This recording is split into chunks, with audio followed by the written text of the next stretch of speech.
So, a couple of points we made in the last class that I thought were worth repeating. One of the points was to address the question of why should we pray if Krishna already knows what we want? And you remember we said he knows what we want, but there's a lot of contradictory things we want, even though we don't really want what we don't want, if you know what I mean. There's a lot of things we want that we don't want, that are due to conditioning, and there's a lot of things we want that we don't want, which are Krishna conscious. So we're kind of like in this interesting state, isn't it? Like there's things that we want, at least we know we're supposed to want them, but we don't want them, or we don't want them enough. But we know we should want them. Sometimes we pray to Krishna, please, help me develop a desire for this, because I don't have the desire. So, and then sometimes due to conditioning, we want things that we don't want. And because they're bad for us. And so because both of those desires exist within us, prayer is to indicate to Krishna, this is what I want, this is where I need your help, this is what I don't want. Just like sometimes a devotee will pray for what they don't want. I don't want, oh Krishna, please help me, I don't want to give in to this desire. So you're praying for what you don't want. So that way you're showing Krishna, even though this desire is within my heart, I don't want it. So Krishna takes note. I mean, he already knows that, but that the prayer doesn't work on the principle necessarily that Krishna already knows. Krishna wants to know from you what you want to know. Or, excuse me, what you want and what you would like his help with. So we have all kinds of desires, don't we? Desires we should want, desires we shouldn't want. And so we're indicating to Krishna, I have this desire, but I don't want it. Or I don't have this desire, but I do want it, or I want it more strongly. We're just interesting. Conditioned souls are like interesting specimens that we have so many things we don't want, but they're desires, and sometimes they're strong, but we really don't want them because we know they're not good for us. And we may have weak desires for things which are good for us, even though intellectually we know that we should want them. So we indicate that to Krishna rather than just think Krishna knows, so I don't have to say anything. And then we read something which was apparently contradictory to this idea. We read that Krishna won't fulfill the desires of a devotee, the desires which are bad for them. So then, if a desire is bad for us and Krishna won't fulfill it, then why would we have to pray, Krishna, please protect me from this desire? Because that's part of prayer is Krishna, protect me from myself, basically. Protect me from my weaknesses. But and so the point is, well, there's 2 points there. One point is, let's show Krishna what we want, that this is really where our heart is. There's actually not 2 points. Prabhupada is saying Krishna will protect a devotee from their own weaknesses. And then you're probably thinking, well, if that's true, why is it that some devotees give in to weakness? If Krishna said, I won't fulfill their desires, and sometimes we see that those desires are fulfilled. It appears to be a contradiction, doesn't it? And the point that is not stated is that if a devotee is sincere and sincerely wants Krishna, then Krishna says, okay, I will protect you when you go in the wrong direction. I'll move you in the right direction. And we discussed that. By different ways, Krishna will move us from the wrong direction to the right direction, if we are sincere and if really that's what we want. So if oftentimes we may do something that we regret, which means we gave into weakness. We didn't really want to do it. We regret it. And so um, if Krishna knows, here's a sincere devotee, they want to be pure, but they're weak, uh, and they want something which is not good for them, I won't give it to them because they may be foolish in asking for it or desiring it, but I'm not foolish in giving it. And that specifically, I, if I remember correctly, it specifically means the devotee's praying for something material. And Krishna, I'm not going to give that to you. It's not good for you. So it doesn't mean that you can't independently fall into Maya, and that every time you do, Krishna is going to come and save you. That he does that, but he's not going to do that eternally for us. But if we desire something which is not good for us, definitely he won't fulfill that desire. And if we go off in the wrong direction, he may save us, he may not. Depends what he's doing that day. It depends what you're doing that day and how much, how determined you are to do the wrong thing.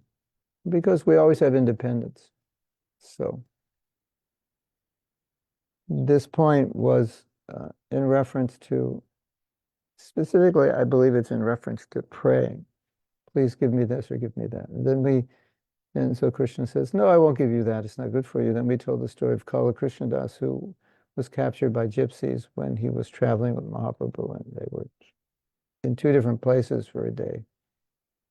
So, and there are, of course, so many examples in our lives and the lives of all of us, our personal lives and all of us, that Maya can bewilder a devotee. And it seems to contradict the statement that Krishna won't allow the devotee. No, Krishna won't take action to fulfill a desire of ours that will not be helpful. But it doesn't mean that necessarily he's going to get in the way when we want to go the wrong way. If we're sincere and we pray, like Bhakti Tirtha Maharaj prayed, like whatever you need to put in my path to direct me towards you, even if it's painful and difficult, do it. And whatever thing is in my path that's not helpful, take it away. If we pray like that every day, then we can be more confident that Krishna will protect us because we're praying that way every day. And we know the story in which Prabhupada said he prays every day to Krishna that he won't fall down, which is why he doesn't fall down. Of course, that was not the reason why Prabhupada doesn't fall down. He was saying that for us, right? You pray to Krishna every day, please don't let me fall down. So because we're praying that way and showing that, so Krishna will come and help. But if you don't really show that, and you desire something else other than Krishna, and you desire it very strongly, Krishna will then say, okay, that's what you want, go for it. And that's what we see. That's practical, right? Because in your life, when you make a wrong choice, it's not, like Krishna, you're on your phone and you're wasting time. Krishna doesn't come and doesn't send somebody to steal your phone. Maybe that has happened to some of it. You're in, some guy walks down the street. Okay, give me that phone. You're saying, it's a message from Krishna. You're spending too much time on your phone. So generally those things don't happen, although we have heard stories that they do happen sometimes, but generally not always, right? Depends where you live also. Some countries, yeah, it happens even when you're not using your phone, but that's another issue. So that's kind of a summation of what we had discussed last Monday, 2 days ago. And just to give some clarity, we discussed one other thing. We discussed the non-verbalized prayer. Well, we discussed two other things. We discussed the non-verbalized prayer, which is just that desire within the heart. And how our consciousness, our attitude, our beliefs, that desire, it tends to manifest by not necessarily Krishna reciprocating, but just by physical law, where our attention goes, things start happening in a particular way, according to our desire. And our karma, it's obviously a combination. Karma is there, but for a devotee, karma is different. And so a lot of times Krishna can just abolish your karma or a part of it and use it as he desires. And but generally we see that what we believe will happen, what we meditate on, the intentions we have, the things start manifesting. The fear we discussed about the fears we have, the things manifest according to fears. I hope this doesn't happen. You ever have that one? I hope this doesn't happen, and like 10 minutes later it happens. It's an interesting phenomena, I always, if I'm around anyone and they say that, I'm like, say the opposite. I hope this doesn't happen. No, say, I hope this happens, which is the opposite of what you hope doesn't happen. Yeah, better think like that. Or not even, I hope this happens, more like, I anticipate, I should be positive. Like, one of the principles of surrender is you should always be confident in Krishna's care, Krishna's protection. So that's a beautiful way to live. That Krishna will take care. And even when it doesn't seem like he's taking care, it may be that he is. We just don't realize that he's taking care in a different way. And we can see it as Krishna's protection also. So we tend to attract what we meditate on, or what we believe in, what we have faith in. And so that's an important principle.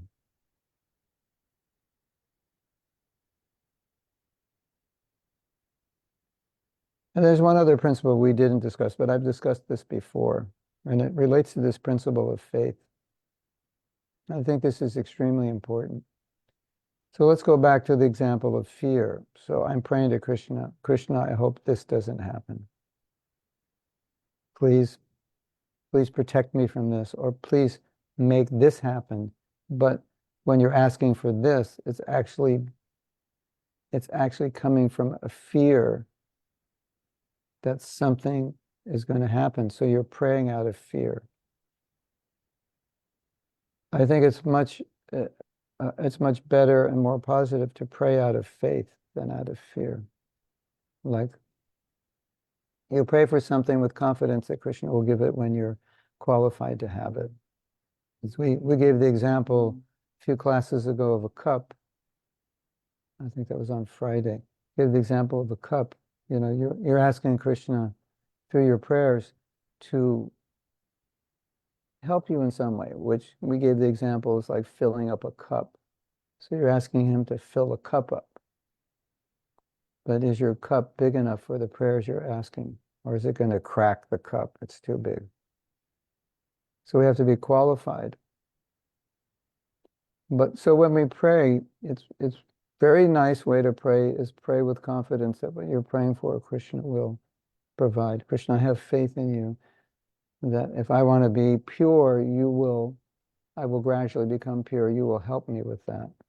Or I have this project, I'm praying for its success. I'm confident that you will help me. I require some facility for my service. I'm confident that you will help me. I'm praying, I'm asking. Because the devotee is dependent and the devotee is always faithful that Krishna will take care of him, provide what he needs. You know the example that Prabhupada gives of the child asking the father to feed him. Are we going to have dinner tonight? Have you ever heard that example? It's like praying to God, will you feed me? He's saying, you ask, the Father feeds you every day, and then you ask him, are you going to feed me today? So you have that protection, you have that faith. So it's important to pray that way. It's, I think often we pray out of fear, like Krishna, please make this happen, because if this doesn't happen, I'm going to have a nervous breakdown. I won't be able to handle anything other than this. So there's a lot of fear in there, and that fear is like, oh, well, Krishna, I don't know if I can handle this, or I don't know if you will be able to help me with this. I think it's much better to go in with the consciousness that Krishna will do what's best. Then there's another aspect of prayer which is extremely important. And I think a lot of devotees neglect this. This is my observation. You're going into a difficult situation, and you're praying to Krishna, to please help remedy the situation. Because if he doesn't, or if the situation is not remedied, it's going to be extremely difficult for you to handle, right? You ever been in that situation? Krishna, please, like, could you kind of just move this person to another country? That would just like be so much easier for me. Or move me to another country. I think some Indian women think that about their mother-in-laws. They ask their husband, "Can we move to another country?" That would be easier for me. Of course, not for all Indian women, but it's not uncommon. Or just even the men, and they may not want to be near their family. Krishna can, they're applying for jobs everywhere except India, or if their parents live in Delhi, they're applying for a job in Chennai. It's like so far they'll hardly see them. Or that could be we're just using parents. That's not necessarily true, but you know what I'm saying. There's somebody, like, could you move this person to another office, another branch of our company? They're bothering me. So sometimes we pray that way. Or can you change this situation? It's very difficult. Whatever that situation may be. And it's natural to pray that way, and I don't necessarily think it's wrong always to pray that way if those things are obstacles to your bhakti. But there's another prayer.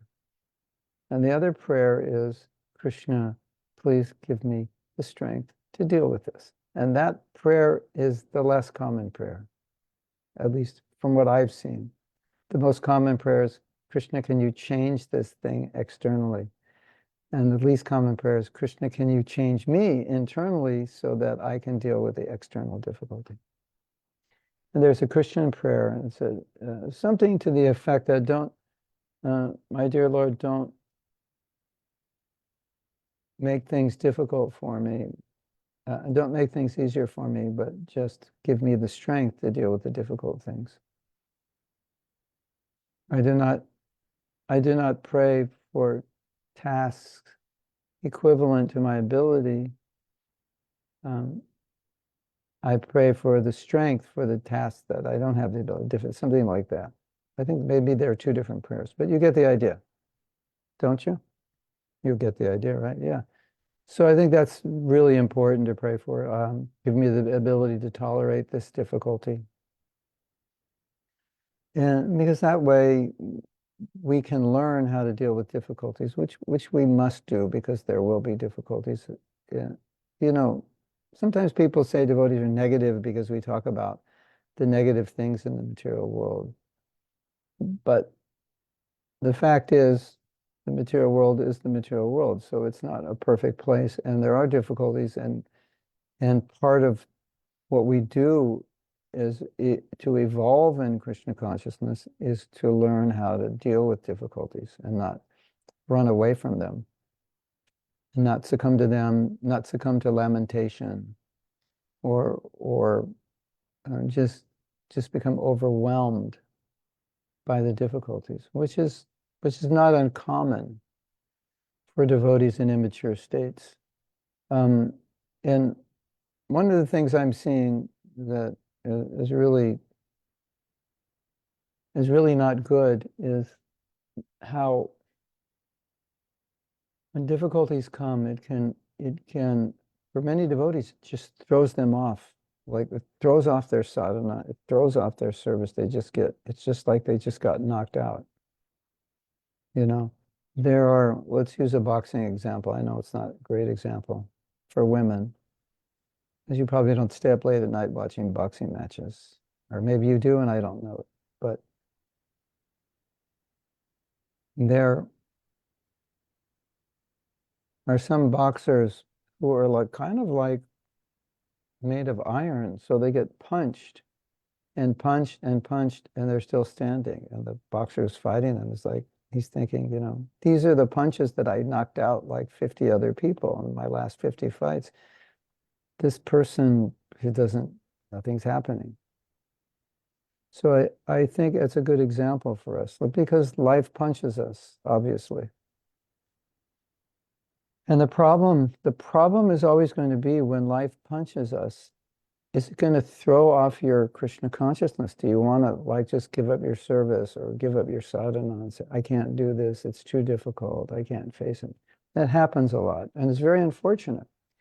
And it's also a little bit of paradoxical because the whole second chapter, not the whole second chapter, but much like 10, 12 verses of the second chapter and verses of the other verses of the Gita, but predominantly second chapter, talk about being stable in happiness and distress, heat and cold, success and failure, victory, defeat, like that. You know those verses. So you go to the second chapter. Why are those verses there? Because Arjuna's being affected. He's this big, rough, tough warrior, the best archer in the world, and look what happens when he goes in the battlefield. He sees his relatives and it's like, I can't do this. So you ever, we're similar in that way. Get into a difficulty and go, I can't do this service, it's too difficult. This Prabhu that I'm working with is driving me crazy. I can't work with him. I don't want to say that sometimes that's a fact, like nobody could work with him. So you're not the first one to say that. So sometimes there are situations which are somewhat impossible to deal with and remain sane. I don't want to say that there isn't. But at the same time, I don't want to say that that's necessarily common because then we can just go from one situation to another and not be able to deal with it. And that's not good. So these verses of the Gita are really important because we see how often we don't follow those verses. We do get, when there is failure, we get very affected. When there is success, we get very affected. When things don't go our way, which often they don't, we can get very affected. So, okay, so here's the critical point. So I hope you're paying attention.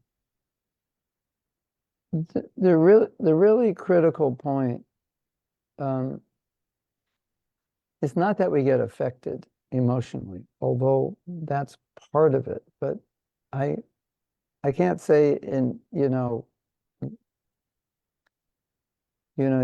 you're some horrible thing happens in your life. It's pretty obvious you will get affected emotionally. Even though Krishna is saying, don't be disturbed by happiness and distress. But he's not really necessarily saying, don't be disturbed emotionally. He's saying, don't allow that to turn your life upside down so you become dysfunctional.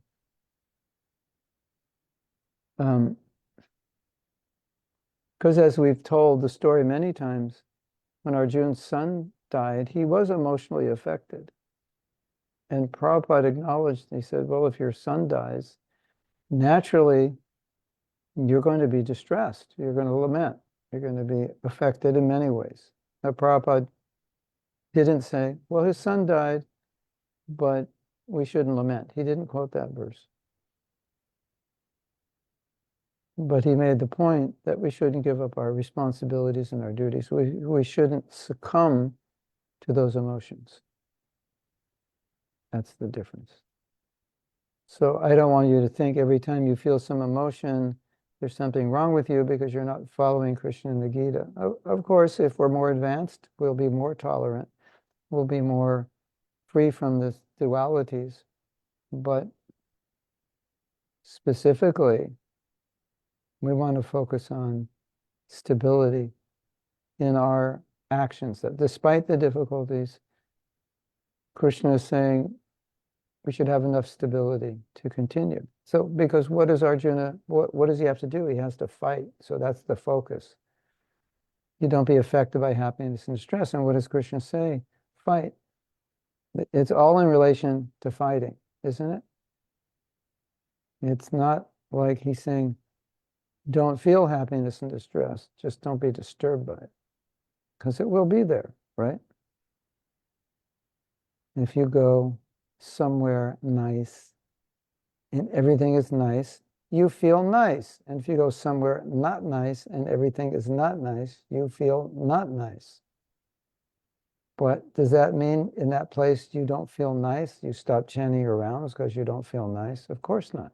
But it happens to devotees that when they go through those situations, they stop chanting. So this is really important to understand. Krishna is saying, Arjuna, don't be affected by these things. If Krishna is saying don't be affected, I think we can make the assumption that we are affected, but we shouldn't be affected by what affects us. We shouldn't be so affected that we can't function. I think we need to take it that way to understand it correctly.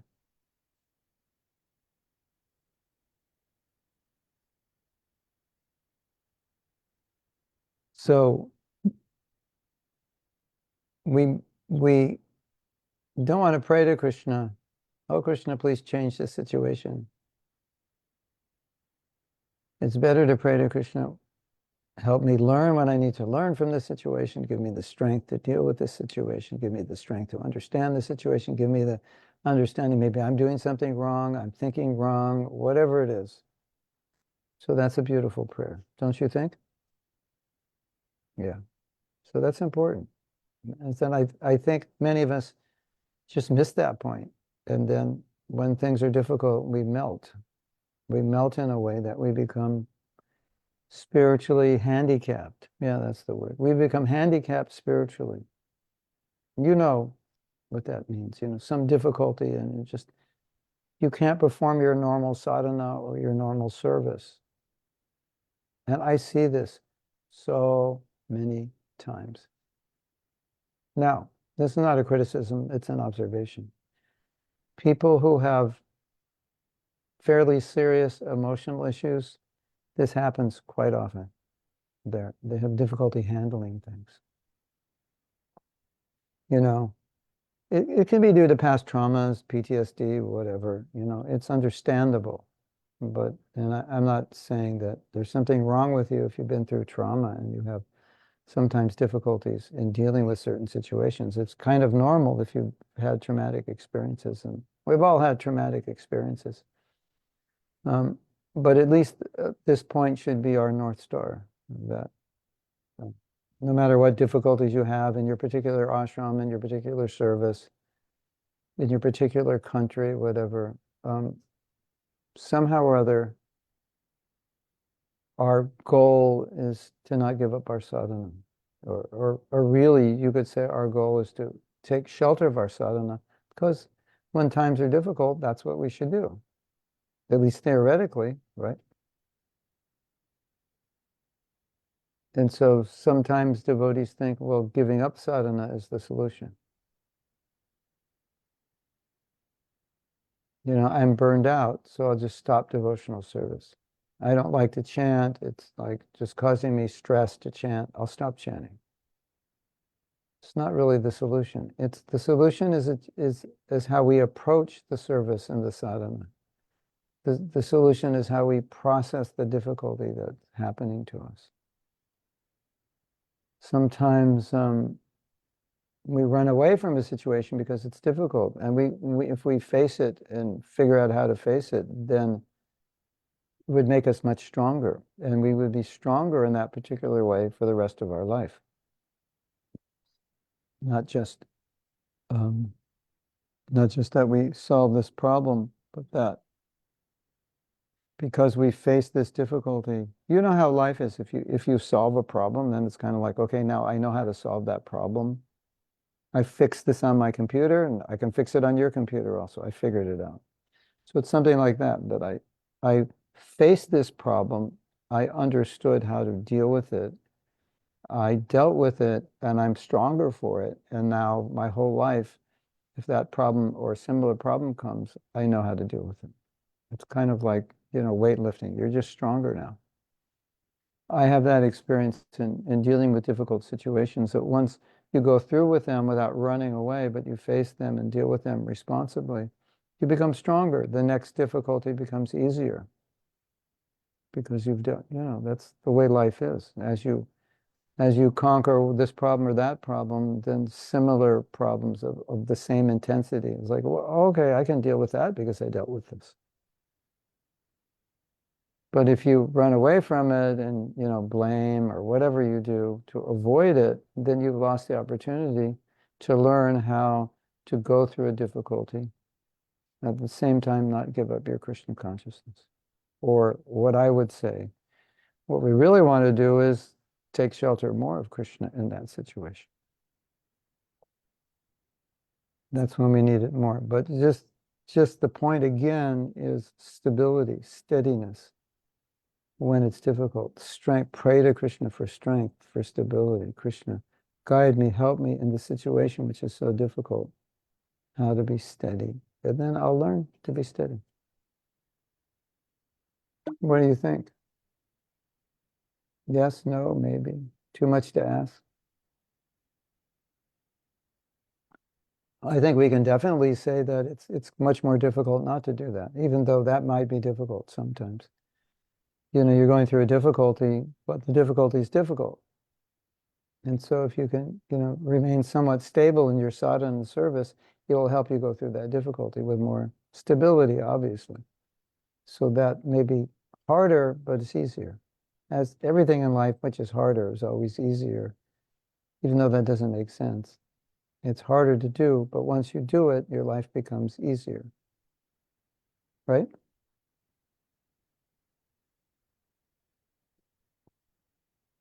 It's harder to get up early and chant your rounds, but if you do, your life will be easier.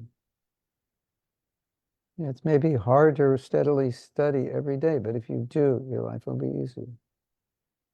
And if you don't, you struggle more in Krishna consciousness. So if you do certain austerities which are difficult, it makes your life and your spiritual life easier in general. And if you don't do those things, because it's easier not to, it makes your life more difficult, your spiritual life more difficult in general. Okay, that's the kind of a summary and a few additional points from Monday's class. And I think these are things that have been on my mind a lot. And I was just thinking about this yesterday, how it's so bad that we allow difficulties in the material world to throw us off, to throw our sadhana off, to throw our spiritual life off, when actually those difficulties could be such a great impetus to advance. And so we're like missing an opportunity. This is like a huge opportunity. Krishna throws some difficulty at us, and we run away and hide. And then Krishna's looking at us and say, "No, I was giving you an opportunity to advance, and you ran away. You didn't take advantage." Like you go into the boxing ring and you look at the boxer and you go, "This guy's a giant, and his face is like scaring me," and you run out of the ring. One boxer actually did that. People paid all this money to see the fight. He he didn't. I don't even think he got into the ring. He just looked at the boxer and turned around. Hare Krishna. So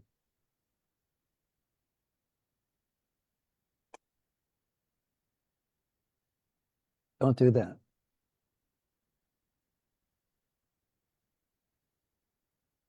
Okay, so you can go to the chat now, and in the chat we have, what do we have? We have things left over from last week. Uh,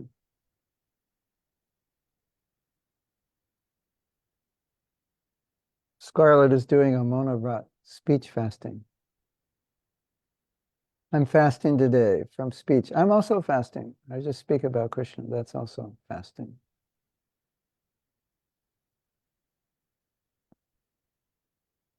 So we have a prayer from Aaron. I pray for Krishna to help me outgrow my challenges and for the kindness of Radharani as I do this. I just entered 18 years of Rahu. Talk about getting what you pray for. Hare Krishna. Well, Aaron, here's the good news.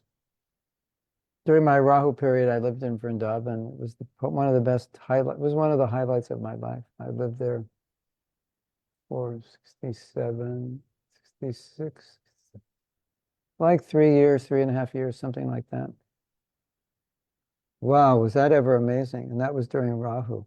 So, um, and I lived in a little apartment, had no money. Materially it wasn't good, but spiritually it was great.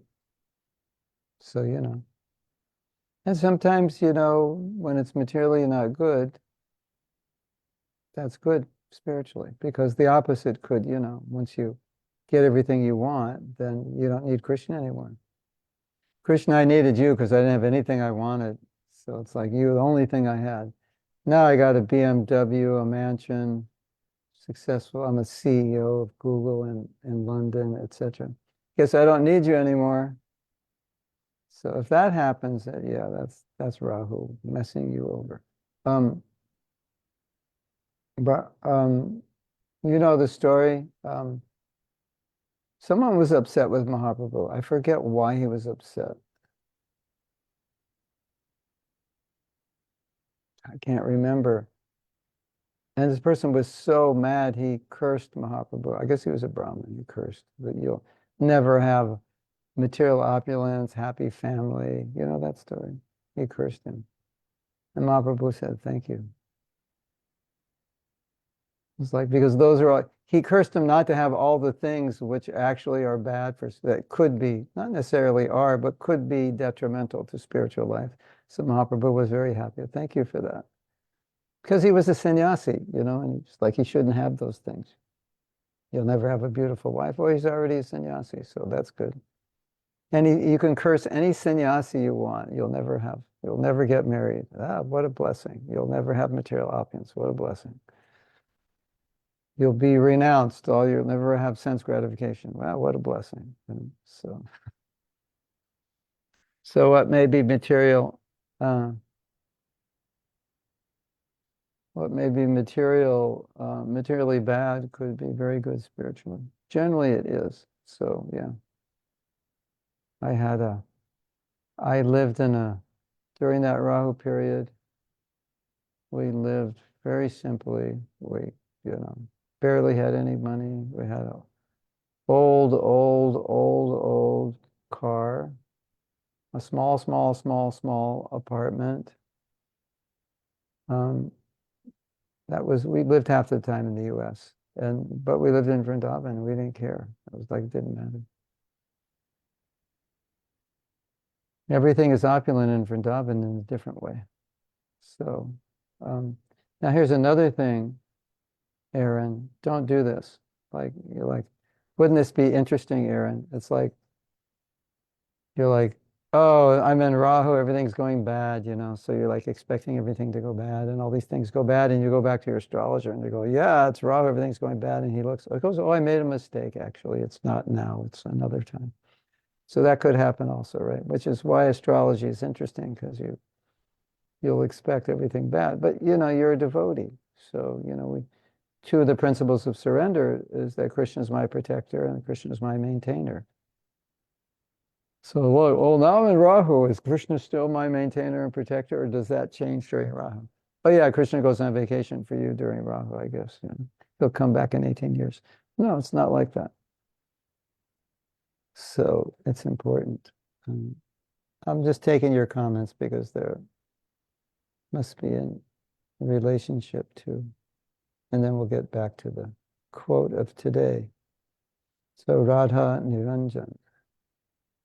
I find it weird to continue sadhana after an event because I think one might need time to process their emotions, rather than ignoring it and pushing on and being strong.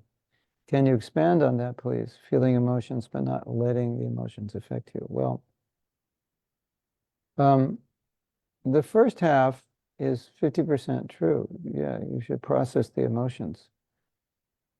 But when you do devotional service, it keeps you in a transcendental, at least sattvic state. And the sattva guna is where all your problems will be solved in sattva guna. And so this is a really good question. Because this came up in a class I gave Monday night. I gave a class. And it was about burnout. And some devotees were saying, well, when they burned out, they just went away from devotees and just kind of slept a lot and did whatever they used to do before they were devotees in hopes that that was going to help, but it's not really helping them because it's kind of like they went back into the modes of ignorance and passion. So Radha Naranjan, the best way I could answer this question is saying that all your problems, which means all our problems, not yours specifically, but all of our problems are coming from our association, or at least our consciousness, or I don't want to say association with the modes of passion and ignorance, but our consciousness and passion and ignorance. It could be activities and passion and ignorance also. And sattva guna is the position from where we solve problems. So you may want to process your emotions and so forth, but the best way to do that is to remain in sattva guna because that's the best position to understand, because sattva guna is clarity, sattva guna is knowledge, sattva guna is enlightenment. So if you want to understand something, you don't want to understand it from tamagun or rajagun, because you'll understand it through that filter and it won't be exactly what you need to understand. Does that make sense? So I'm glad you brought this question because it elaborates part of the problem. It's like I have a difficulty and then I lament, and it's kind of like, okay, I just have to lament and process this. But staying in lamentation is not the solution, although you may feel that and you want to process that feeling, but your actions should be sattvic because it'll give you the most clarity. For example, sometimes I've had this experience where I had to make a big decision, and it was around a time that I was going to India, like within a month or two, I was going to India, and I'd always say, I'll make the decision in Mayapur, I'll make the decision in Vrindavan, because I'll be in the best consciousness, I'll be in the most transcendental consciousness. If you have to make a really big decision and you can go to the Dham, make it there. You'll get the most clarity. And the reason is because you'll be in the best spiritual state. And so when you get there and you spend a few days there and you realize, oh, I wanted A, B, and C because I was in a bad consciousness. And now that I'm in a good consciousness, I realize that those are things I don't want or I don't need. So you always want to process, use the word process, whatever it is, it would be it emotions or whatever. We want to process it from the highest state of consciousness, because if we process it from a mode of ignorance, then it's just going to keep us down. And sattva guna brings you up. And so if you're down, you want to go up. And so at least if your actions are sattvic, it will bring your consciousness up, and then you'll be less affected by it, and you'll be in a better state to process it. Does that make sense? Oh, then Radha, oh, that was from Radha Vinod, not Radha Ranjan. Yeah, I got it. What happened? Yeah. Oh.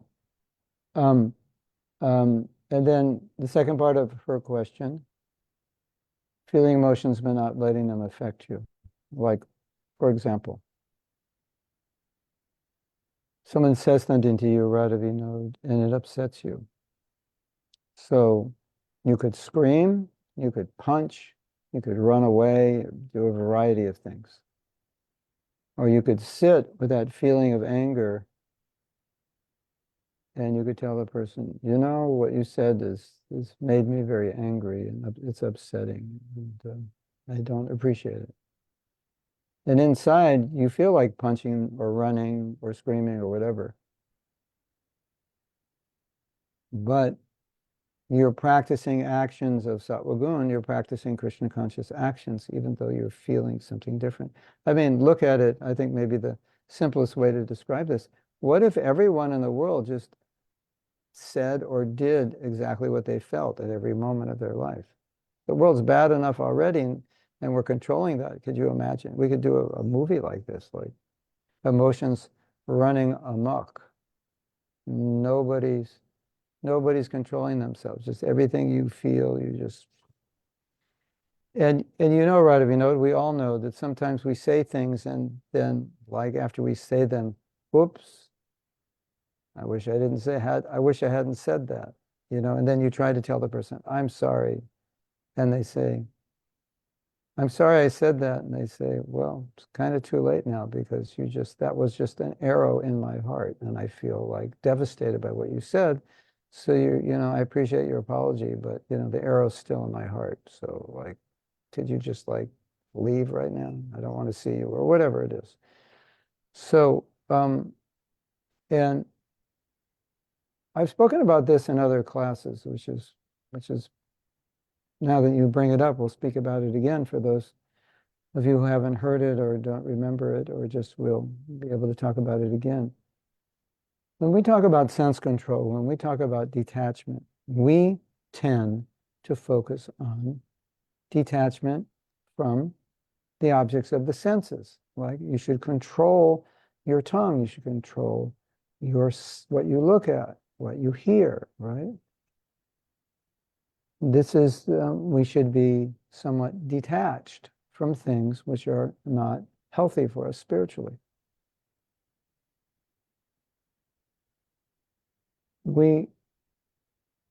So there's a whole other world of sense control, which is more subtle than the gross senses, which is the emotions, the world of emotions.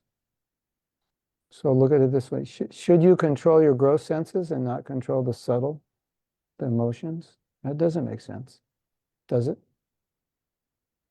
I mean, doesn't Krishna say in Bhagavad Gita, control your anger, be tolerant, and so forth? So what does tolerant mean? It means um, feeling emotions and not letting them affect you. Not letting them affect you, no, they are affecting you, but not letting them affect you to the point where you act out of impulse. So Krishna says, control your anger. One way to control your anger is when you are angry, don't act angrily. When you are depressed, don't act in a depressed way. When something bothers you, be tolerant, don't be intolerant. So that's the point. And I think that's clear. And we all do that anyway to some degree. It's just sometimes we give into it. If you're married or you want to be married, this is like one of the skills that you absolutely need. Because if you don't, you'll drive your partner crazy because you'll be unwired in your emotions and you'll be lashing out all the time according to how you feel. So you have a bad day and then you come home and then your partner is the object of your anger or you're upset. Or you just come home and say, I had a bad day. I just need to be by myself for a while. Because if we're together, just everything's upsetting me now, I'll get upset. So that's feeling emotion, but not letting it affect you to the point that you act it out. Now, can we do this perfectly? It obviously takes practice and time. But it's important to understand that you can do it. Like, have you ever been jealous of somebody or envious of someone? Yeah, of course. So let's say you're jealous of a person. You tell me I'm jealous of this person. And I say, could you let it go? Could you just like let that person be who they are? And can you let that person be happy? And can you just let that person be successful and not be bothered by it? And you might say, it's difficult. then I'll say, are you willing to entertain the possibility of letting it go? And you'll say, oh, I could do that. So what does that mean? That means you have the will, you have the independent choice to let it go. You could, right? And so then I'd say, okay, would you be willing to let it go at some point in time? And you probably would say, yeah, because you're upset and it would be better to let it go. That envy or jealousy doesn't help you. And it just frustrates you. So yeah. And then I say, so when would you be willing to let it go? How about now? How about 10 minutes? So the point is, you could do it. It's just a question of your willingness to do it. You could let it go. And you know that because every time you say something that you regret, you think, I wish I wouldn't have said that. It means you know you could have not said that, but you allowed your emotions and your actions to be the same, which is okay if the emotions are positive or helpful, yeah. But if they're not, then Krishna's saying, don't be overcome by your emotions. Just continue your actions, which indicate a control, emotional control. So it's not just sensual control and sensual detachment, it's emotional control and emotional detachment. Now, there's another thing that's important. If you've listened to a significant number of my classes, then you'll know whenever a person says, how do I deal with anger? I always say you deal with anger before you're angry, not when you're angry.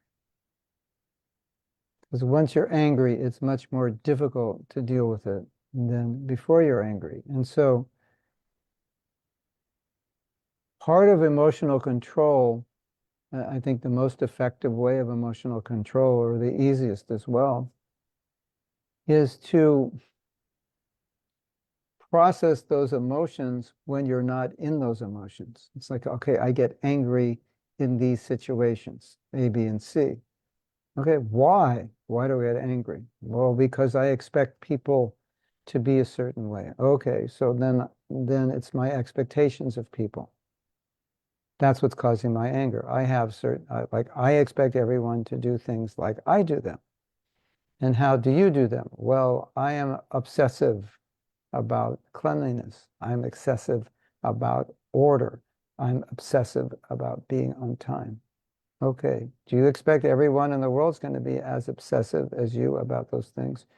Well, realistically not. Could you accept that everyone's not a bad person who is 1 minute late or puts something out of place or drops a drop of water on the kitchen floor?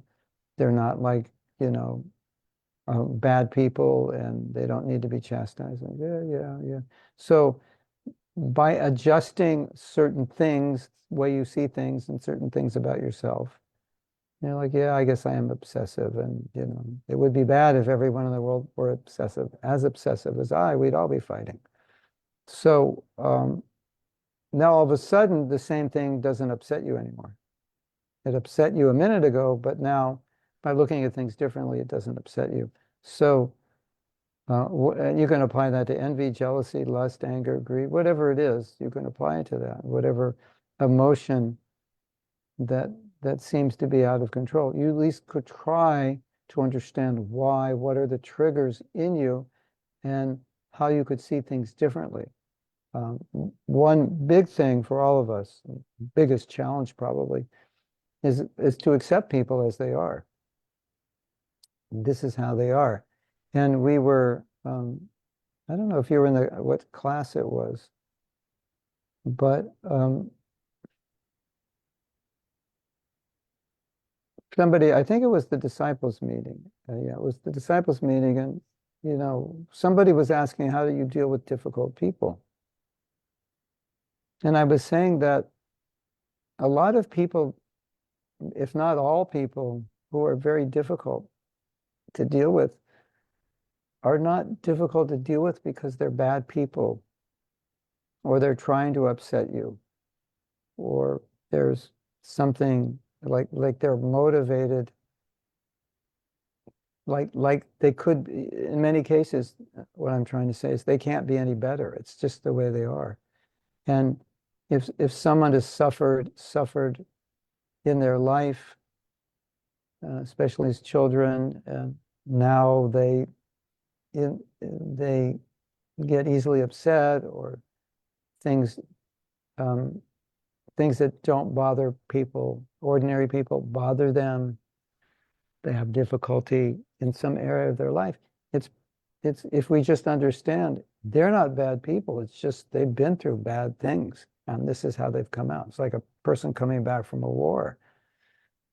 They're, totally traumatized by that in the situation. So we understand that, oh, this guy's weird. Well, he was in Iraq for 2 years, or he's been, fighting in Ukraine for the last 3 years. So he's like, oh, and then you immediately understand, oh, you're just going to be nice to him, right? So accepting the way people are, accepting their challenges, and accepting their difficulties, most of those difficulties that people have are due to conditioning. Either they were born that way and or developed that way due to circumstances. And so maybe you don't have that problem, so you can't understand why anybody would have a problem. Like they go into a situation and they have a meltdown. They become really upset. And you never became upset in your life in that situation. That's because they're going, maybe they have ADHD and this, like, I don't know, they're nervous or whatever. When my daughter was young, the door in her room locked. We don't know how. And she couldn't get out. And she was like pretty young. And she thought, I'm never going to get out of this room.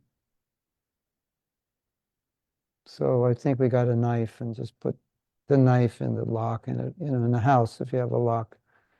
Well, not British, the old British or European locks, but the modern locks. Just stick a knife in it and it opens it. So I would say, I don't know how many years she was very young when that happened.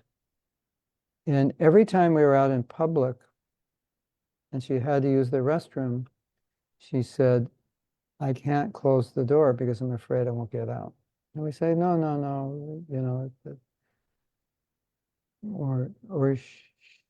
so she either would close it but not lock it, or leave it slightly open. And we'd always have to stand in front of the door to let people who want to go in know that she's in there. When we would go in an elevator, she would freak out. Like, let's say it's like, 10 floors. And it's like, well, it's going to be hard to walk up. And she'd be like so nervous that, and we all have that, right? If you've ever been in an accident, if you imagine you got in an airplane accident, you may not ever fly in an airplane. Or a railroad accident, it fell off. You saw people die. Imagine how that would affect you.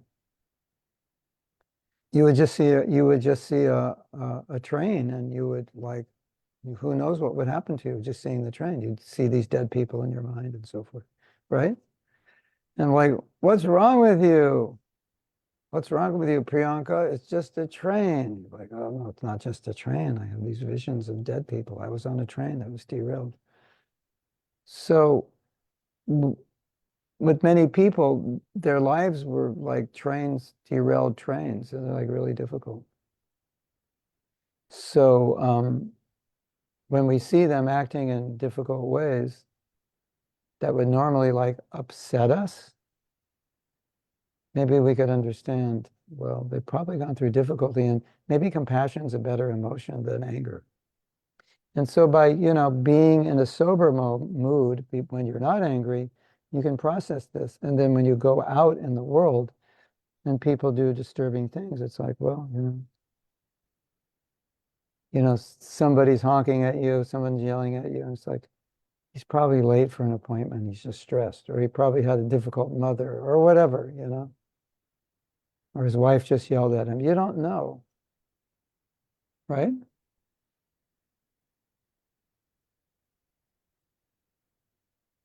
How to deal with envy and jealousy. We've talked about that many, many times. Be happy for the person. Be happy for the person you're envious of. Be happy for the person you're jealous of. It's the only way. It's the only way to deal with it. There's no other way. Because jealousy means I'm not happy. I want what they have, and I'm not happy they have it. And so think about it like, okay, so somebody else has something. They're happy. Their happiness is making me unhappy.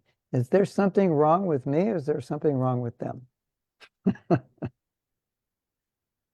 I think that's an easy question to answer, right? No, there's definitely something wrong with them. They should not be happy and successful because that makes me unhappy and successful. So when you think about that, you think, oh, this is a very not un-Krishna conscious way to see. Prahlad Maharaj in the seventh canto, he says, may everyone be happy. That's the desire of devotees. Of course, everyone happy in Krishna consciousness. Everyone be peaceful and happy.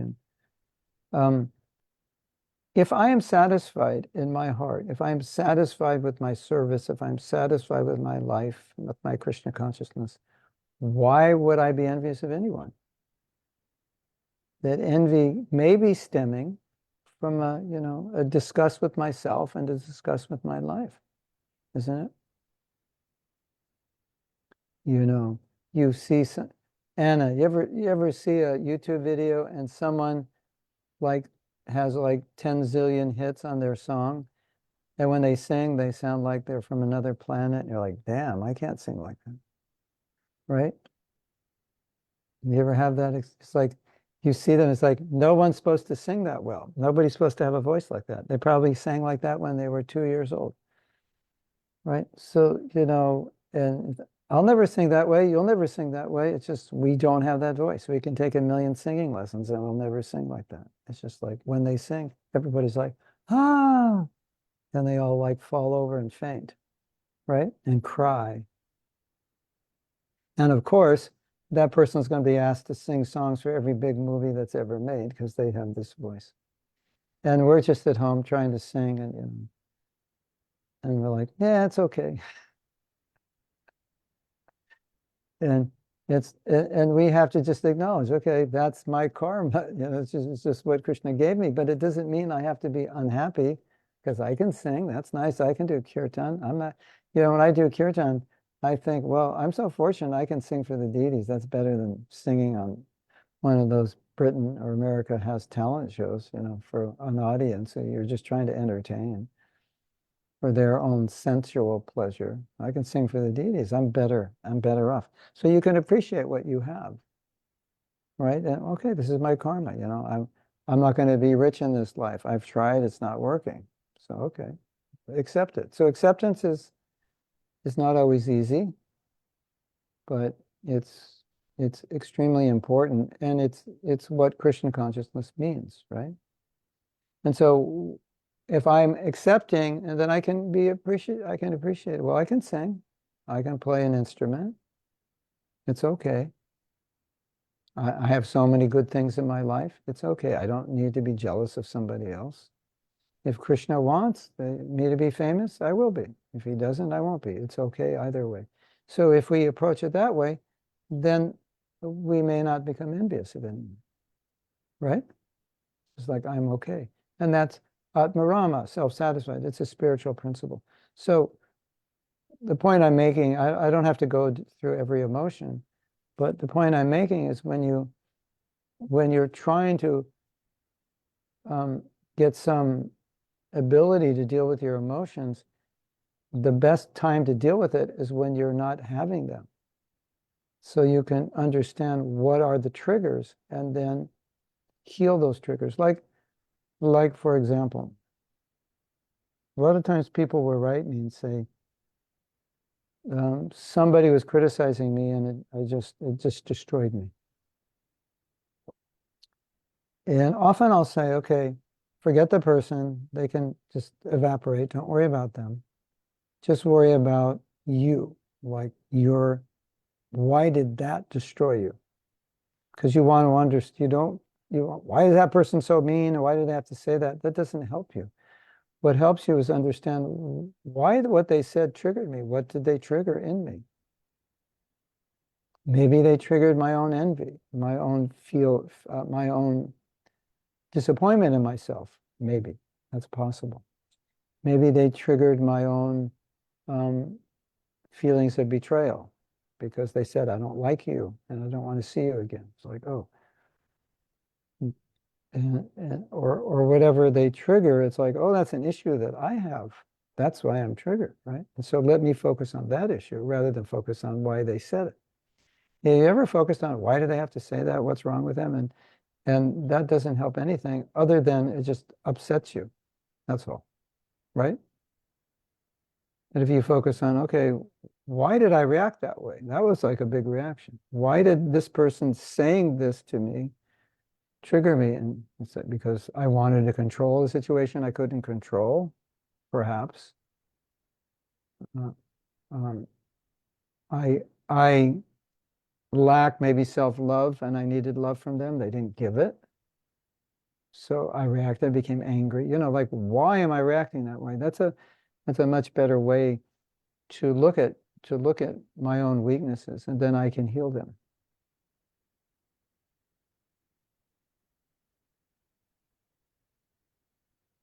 So we talked about not acting out on the emotions, but this is preventative, so that maybe those emotions will no longer affect me because I see things differently and I see myself differently. Or at least I would ponder when those things happen, my immediate reaction would not be to lash out at somebody, but to ask myself, why did this upset me? Why am I feeling so angry now? Like somebody cuts in front of you when you're driving. And you curse them. Not you, you're devotees. You bless them. Devotees always bless, right? If you get angry when someone drives in front of you, curse them to become devotees. I curse that materially you'll be a failure and you'll move in the temple. So you can just, play with your anger and whatever. Somebody upsets you, curse them to be a devotee. Curse them like Mahaprabhu was cursed. I cursed it. Oh, materially, you'll be a failure.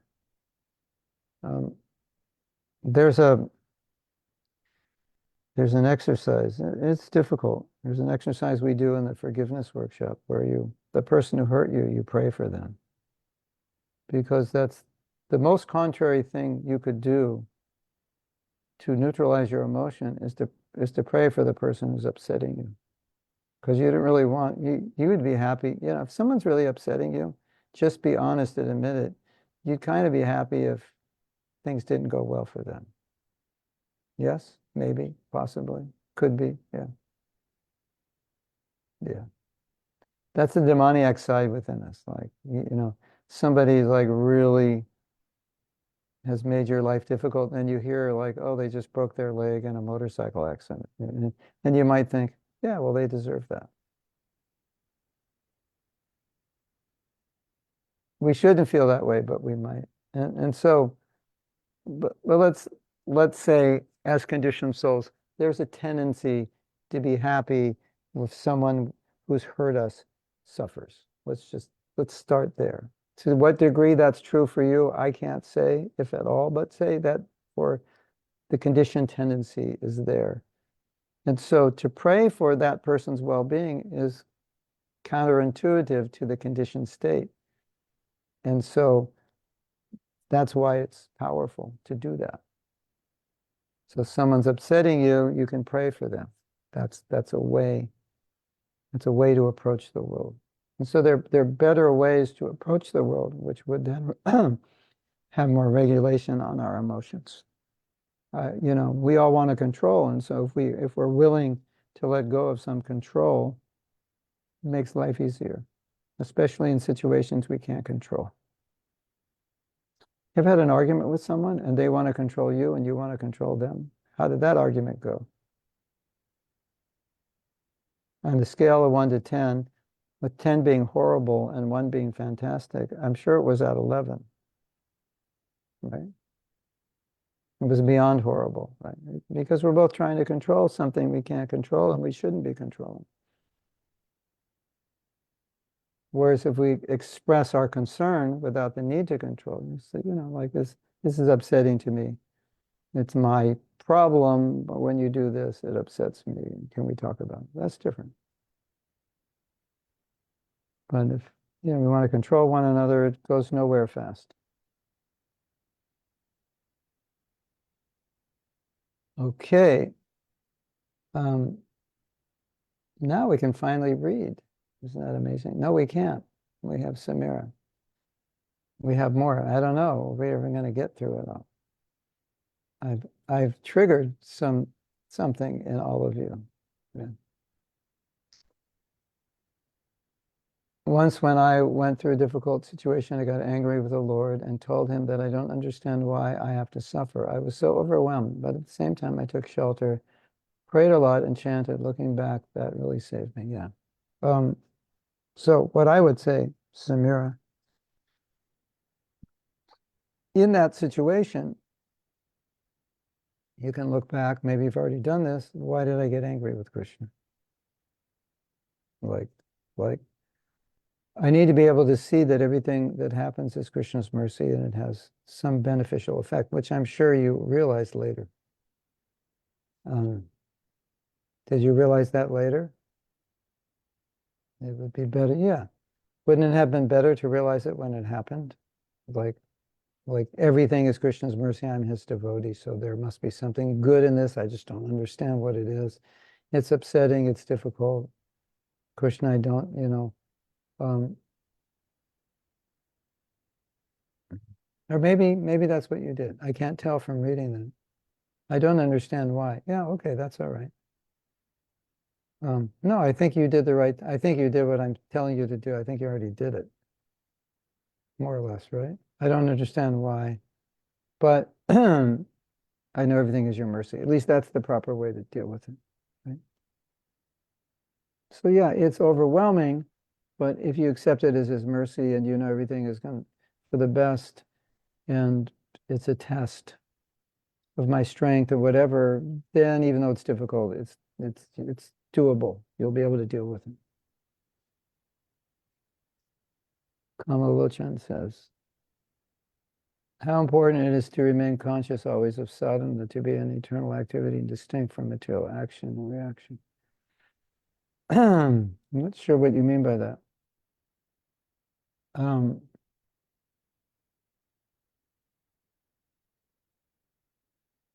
I can say something about sadhana. I don't know if it's going to address this question. Or you may want to restate it. But sadhana is something which we do every day. We're supposed to do every day. Steadily, no matter what is going on. And Prabhupada always says that, for an advanced devotee, then they won't be nothing, whatever turmoil is going on in the material world will not affect their execution of devotional service and their sadhana. So, you want to say something, Kamalochan, to explain your question?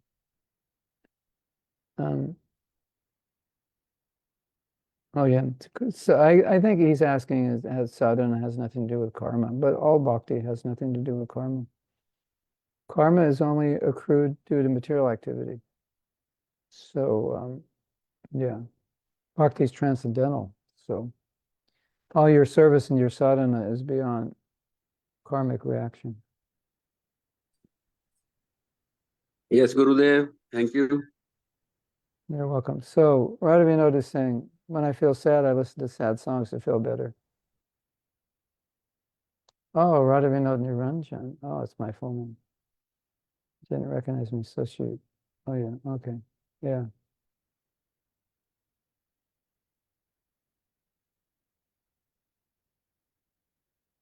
This brings up an interesting point, Radhavinoda, because there's different ways to feel better about something, right? And so as devotees, we're learning, we should be learning how to feel better in Krishna conscious ways, right? Like, what are the Krishna conscious ways that I can deal with a situation? Because the Krishna conscious ways will purify us, and other ways could solve a problem, but it wouldn't purify us. It would just, be like a salve or a band-aid, so it doesn't hurt anymore, but the wound is still there. So I think this relates to what I was saying before, how we can, look like, well, why am I sad? What can I do? Is there anything I could do or understand about myself that would help in this situation? Obviously, in some situations, everyone in the universe would be sad, right? If, a temple blew up, we'd all be sad, right? Many devotees died. Like years ago, it happened in an airplane crash in India. Like 4 or 5 devotees died. Yeah, well, of course we'd be sad. And there are things that we should be sad about, and if we're not, something's wrong. So it's not that we're without emotion. But you could say if we're sad, like when a devotee leaves this world and we're sad, that's a spiritual emotion. So there are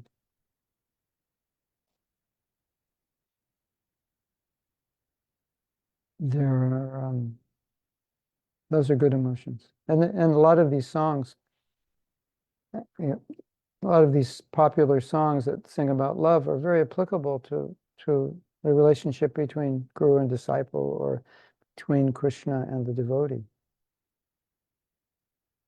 There's a song, there are many, many, many songs are written that say something like, "You're so far away, but you're so near," or "so near, but so far away." That's, totally Krishna conscious song. So they're ways to process things in a transcendental way. So, comment from Bhavani. You may be able to control yourself, but what about others around you? I see it as best to examine why you feel this way. Yeah. Obviously, we can't control others around us. We can talk to others around us about if their actions are upsetting us, if it's appropriate, and it can be a productive conversation. It's like if you're driving the car and I grab the steering wheel and just turn it, needs to be a conversation. Right? I need to control you in that situation, so you don't do it. That actually happened to me once. I won't tell you the history of it, but we crashed the car into the side of the road. Someone next to me was very angry and just... So there are situations, obviously, we have to control people. Yeah.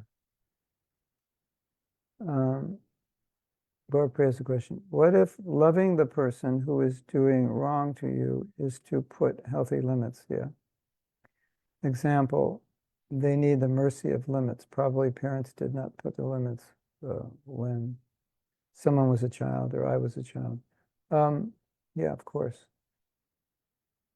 In other words, you don't necessarily stereotype love. But the point is that,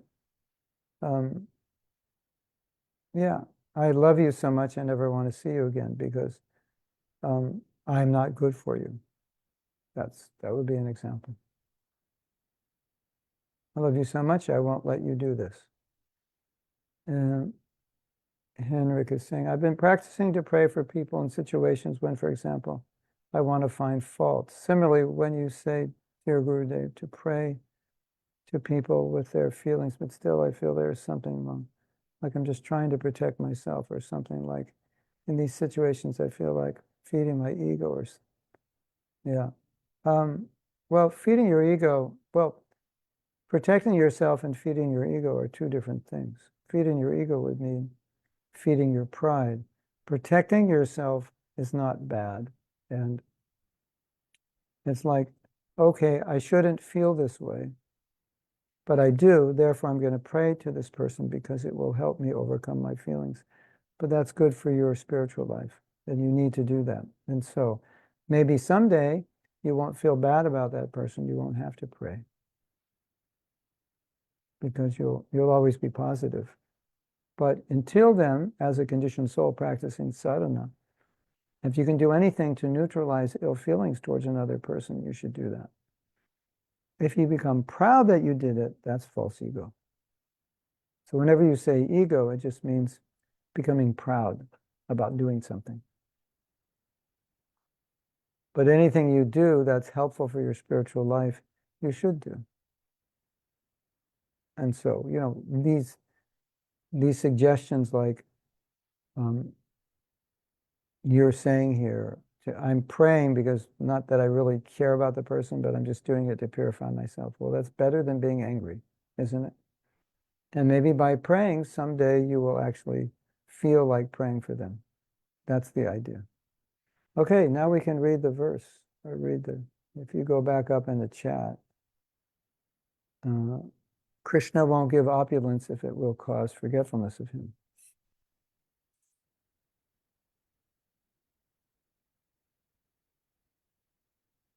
The statement of the Brahmana Sudamana is correct. An ordinary man who is very poor and prays to the Lord for benediction and material opulence, and who somehow or other becomes richer in material opulence, immediately forgets his obligation to the Lord. Therefore, the Lord does not offer opulences to his devotees unless the devotee is thoroughly tested.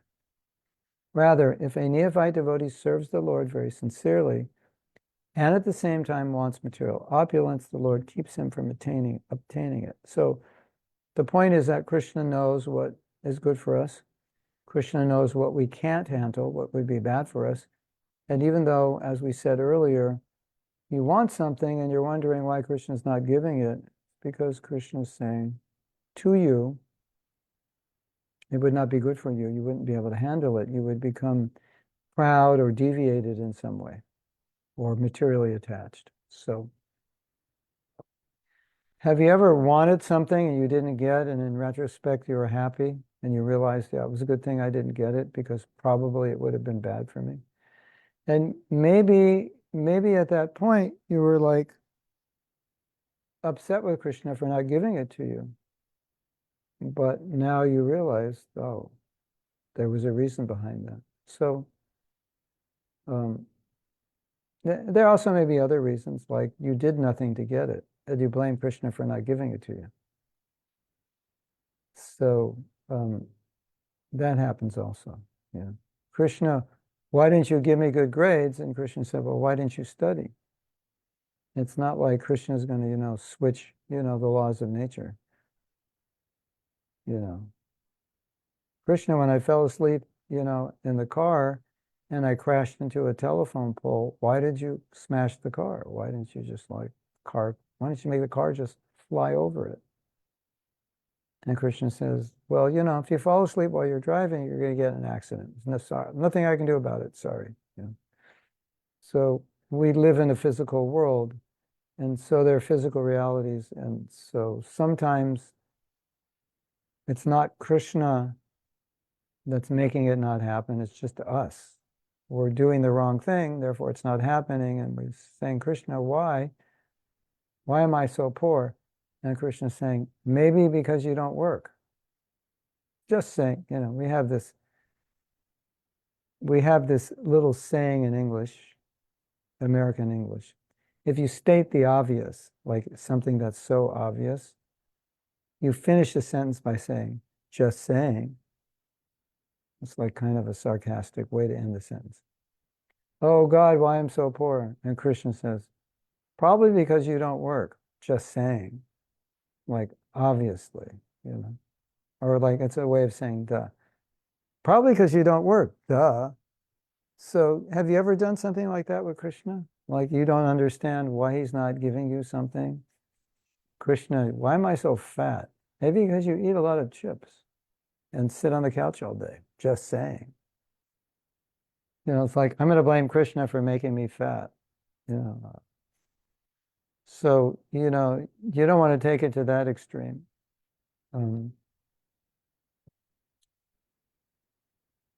So sometimes when you get ready to blame Krishna, you might want to look at your own actions before you blame him. It may be, I don't say blame him, but maybe it's his desire. Maybe it's his desire you don't have great material opulence. And you've tried. You were the best student. You got the best job, but you never got promoted or whatever. That you got fired. Every company and whatever. Maybe it's your karma, or maybe it's just your work ethic. And maybe it's both. So it's a much more peaceful way to live if we just accept. I guess Krishna doesn't want this. Okay. Or maybe it's my mistake and I'm thinking he's doing it when I'm doing it. That happens a lot. Has that ever happened in your life? You blame Krishna for your own mistake?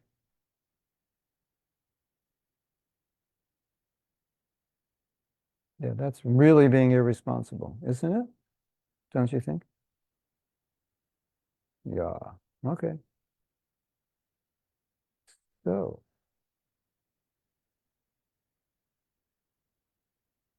oh, yes, I think we're finished. I think these points are important. This was an important class. I think one reason why these kinds of discussion are important is because we need to define clearly what is Krishna consciousness and what isn't. And a lot of times we don't make those distinctions. So if we don't make those distinctions, then if we act in ways which aren't Krishna conscious, we don't recognize it's not Krishna conscious. We think it's normal because I've always acted that way. But now you're a devotee, you're not supposed to. But we think it must be okay because that's how I've always been. And if you ever been with Prabhupada, you would realize quickly that when you did something wrong, that's not how a devotee acts. And to you, it was perfectly okay. Why are you doing that? It's like, oh, what did I do? You did this. Oh, that's wrong? Yeah. So, and the whole world of fault finding, criticism, it's all about other people. It's not about looking at myself. And in Krishna consciousness, it's all about looking at myself and how I can improve. And then that's the best way I can go forward. Okay, so we're going to end class here. I'm going to say goodbye. I have my rounds finished.